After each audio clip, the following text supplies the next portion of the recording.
Bonjour à tous, je suis Philippe Richard, enseignant d'équitation classique et éthologique. Je vous présente Lippi qui est une de mes juments, enfin une pouliche de 5 ans. Pensez à vous abonner à ma chaîne en cliquant sur le petit icône avec la cloche pour pouvoir me suivre sur les prochaines vidéos.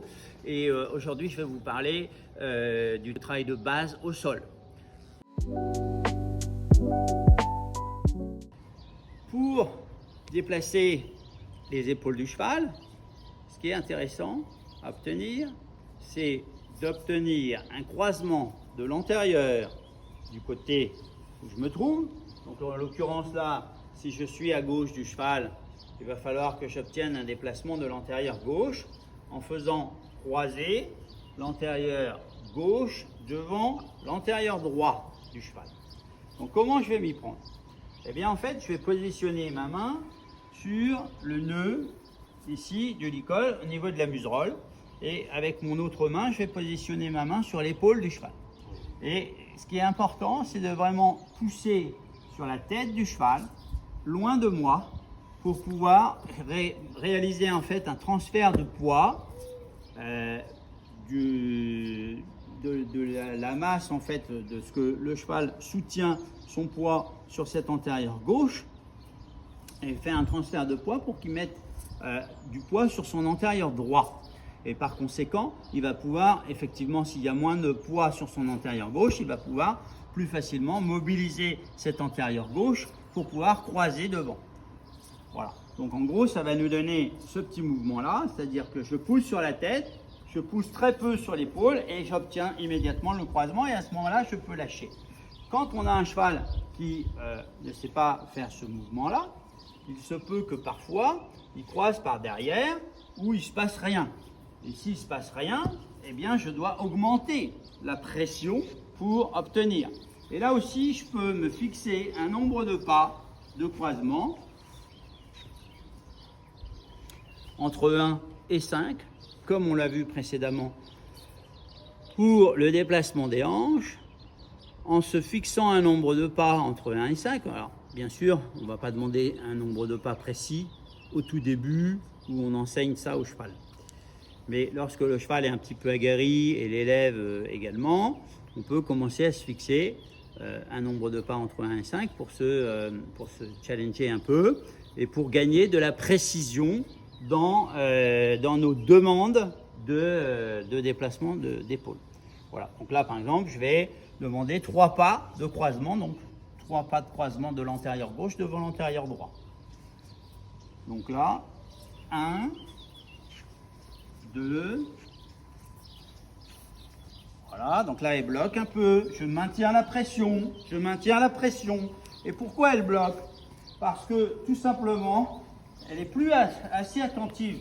Elle voulait chasser ses mouches avec sa tête, elle voulait pouvoir bouger sa tête comme elle voulait, et donc à ce moment-là, elle n'était plus à l'écoute de ce que j'étais en train de lui demander. Et j'aurais pu effectivement enlever la pression et lâcher ma demande. Mais dans ce cas-là, ça n'aurait pas été un bon timing, puisque quand je me fixe un objectif, je dois continuer à demander ce que je suis en train de demander jusqu'à l'obtenir.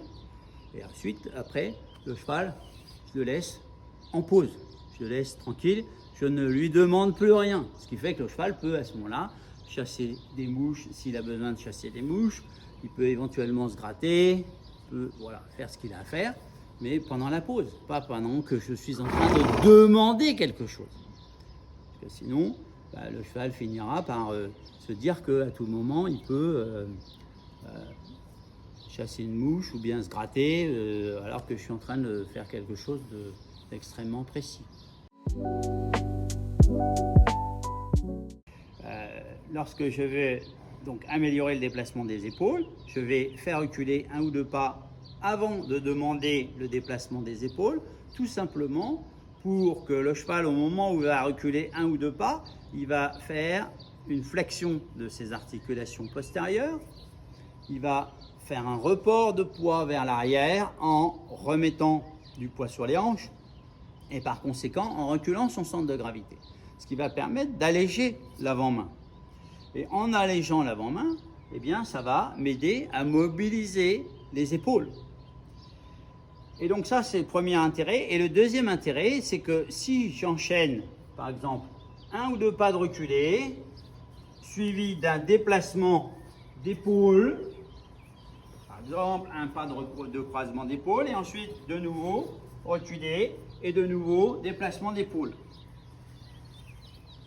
Eh bien, en créant donc cet enchaînement de reculer, déplacement d'épaule, reculer, déplacement d'épaule, ça me permet à la fois d'obtenir le report de poids que je recherche, c'est-à-dire sur les hanches, par une flexion des articulations postérieures, par un recul du centre de gravité, mais également, ça m'aide à obtenir le croisement des antérieurs, enfin, le déplacement d'épaule, et ça m'aide aussi encore une chose très importante, ça enseigne au cheval, ça lui apprend à conserver ses postérieurs immobiles dans le déplacement des épaules. Souvent, avec des chevaux qui ne savent pas bien faire, ils ont tendance à ne pas avoir un très bon croisement dans le déplacement des épaules.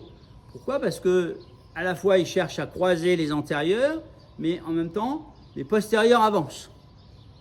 Et si les postérieurs avancent, eh bien c'est parce que justement le cheval n'est pas assez assis, il n'est pas assez fléchi sur ses articulations postérieures, il n'a pas suffisamment remis de poids sur les hanches et il a tendance à avancer les postérieurs pendant que je lui demande de déplacer les antérieurs. Voilà, et donc ça c'est fondamental d'arriver à fixer en fait la partie que je ne demande pas au cheval de bouger. Parce que ça marche dans les deux sens. Quand je déplace les épaules, je veux que les hanches restent sur place, les postérieures, et vice versa. Quand je déplace les hanches, donc je déplace les postérieurs, j'aimerais que les antérieurs pivotent sur eux-mêmes sans avancer. Si cette vidéo vous a plu, n'hésitez pas à vous abonner en cliquant sur le petit bouton avec la cloche pour avoir les notifications quand il y a des nouvelles vidéos qui vont sortir.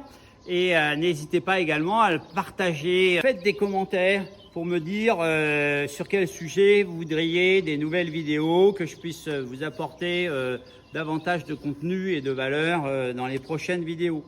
Voilà, à très bientôt.